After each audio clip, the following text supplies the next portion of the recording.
Во длабока и тајна пештера некаде во Алпите откриено е азното, скриеното украдено богатство за кое толку многу се зборуваше.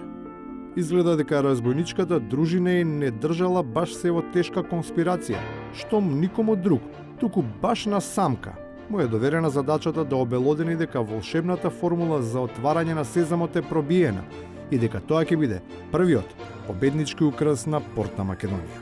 Тие 800 милиони се лоцирани, чека само една пресуда и ќе почне да врчи брачаникот. Зборуваме за многу сериозна сума, 800 милиони франци. Само еден дел од парите. Не, има уште. Ова е само еден дел. И ова поставка ќе се иде редовно, ќе скоро се зависи, ви реков, само од една пресуда што треба да се донесе. Тоа брмчење на запчаниците на бројчаникот ќе биде мило звук за уши. Но сепак, на умот би му било малку чудно, освен ако идејата не била да биде интересен, откако ќе си го постави логичкото прашање.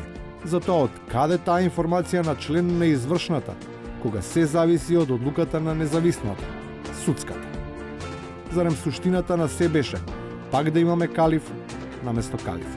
Постои неформална мрежа на партиско влијание, која и во судот и преку остварување законите во администрацијата, која он ни прави тенка свилена завеса зад која се одвива вистинскиот живот на партиската оргија, практично со судството.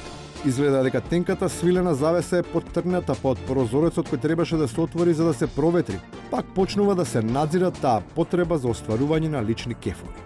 Сигурно не е дотаму отидена работата па во некој од кабинетите, наместо само како сувенир да се препишуваат упатствата за партиските оргии во судството, набележани во едно познато тефтерче. Имаме нова Филимена или нов Маневски, кој што се трансформирал, се сменети само адресовите, а тактиката, процедурата и постапката е сосема идентична. Нормално е да се очекува оваа ситуација да се смени, исто како што е реално да се применат инструкциите на прибе кога станува збор за прислушувањето. Оти поентата на се беше ова зло никогаш да не се повтори. Веројатно таму се одвива според предвидениот план.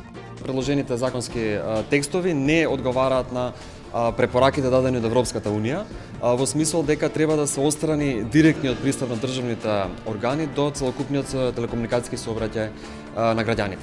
На оваа само навидум раштиманост на власта се разбира со малку поинаква интонација и се надоврзува музичката легенда од Вила Водно. Во моменти кога целиот оркестар се обидува да фати фри џез ритам, тој врти на латино со крајна цел крадешкум преку боса новата во македонското етно да ја внесе балалајката. Да не ги заборавиме евроазijskите интеграции кои се големи и се многу перспективни. Да не го заборавиме БРИКС, ево кај отиде нашиот председател го оговара, можеби гледа 20 години понапред што оди во Бразил.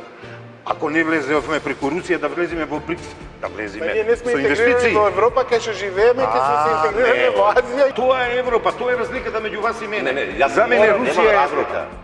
Тоа се тие силни емоции од кои нема откажување. Како еклатантен пример за тоа е најновата, овој пат најверојатно независна аквизиција на власта, кој секогаш недоволно елегантно, но со специфичен стил, непогрешливо е искажувал таа љубов кон единственото, кон најсветото нешто. Секој сака да учествува во власта и никој не би сакал да изгуби власта и нормално со секоја партија е малце така. И на крајот, штом малце така и Амди крена раце од ВМРО, не мириса на убаво. А и да е само тоа. Да сте живи и здрави, да живее ВМРО и со ВМРО да живее Република Македонија. Овој незгоден сигнал никако не би требало да биде третиран како малерозен. Освен ако по се што навестува, снимателот кому му падна камерата, во Валандово, ќе му остават само да се слика.